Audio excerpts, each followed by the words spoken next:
महिला बहुउद्देशीय संस्था आणि हेल्थ प्लस इन्स्टिट्यूट यांच्या संयुक्त विद्यमाने आयोजित खानदेश स्टार सन्मान सोहळा 2024चे मानकरी आहेत पुरस्कारार्थी सन्मानार्थी माननीय मदन रामनाथ लाठी।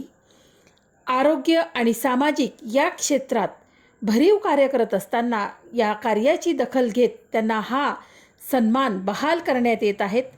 मदन लाठी हे पत्रकार आणि सामाजिक कार्यकर्ते आहेत। त्यांचं मूळ जन्मगाव भोकर या ठिकाणी असून त्यांनी पहिलं रक्तदान महाविद्यालयात शिकत असताना केलं, तर आजपर्यंत 88 वेळेस त्यांनी रक्तदान केलेलं असून पहिल्या कोरोना काळात नोव्हेंबर 20 आणि डिसेंबर 20 मध्ये पिंपरी चिंचवड येथील शासकीय रुग्णालयात त्यांनी प्लाझ्मा डोनेट करून 4 पेशंटला जीवनदान दिलेलं आहे।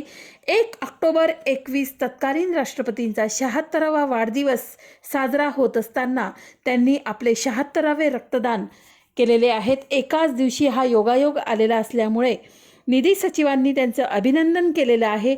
तसेच विविध संस्थांमार्फत त्यांना कोरोना योद्धा पुरस्कार सुद्धा प्राप्त झालेले असून महाराष्ट्र माहेश्वरी युवा संघटन तसेच खानदेश मित्रमंडळ जुनी सांगवी नवी सांगवी पिंपरी चिंचवड माहेश्वरी संघटनेतर्फे त्यांचा सत्कार करण्यात आलेला आहे। उन्नती फाउंडेशन लाठी कुलस्वामिनी जळगाव तसेच कलाकुंज शिक्षक आणि वसुंधरा फाउंडेशन जळगाव आदी विविध संस्थांनी त्यांना गौरवलं आहे। आणि यासोबतच जिल्हा आयकॉन म्हणून जळगाव जिल्ह्यासाठी जिल्हाधिकाऱ्यांकडून त्यांची मतदानाची टक्केवारी वाढवण्यासाठी नियुक्ती करण्यात आली आणि त्यासाठी त्यांनी प्रभावी कार्य केलेलं असून प्रभावी मतदान झालेलं आहे आणि जनजागृती केल्याबद्दल त्यांचा जिल्हाधिकाऱ्यांमार्फत सत्कार करण्यात आलेला असून सर्वत्र त्यांचं अभिनंदन होत आहेत।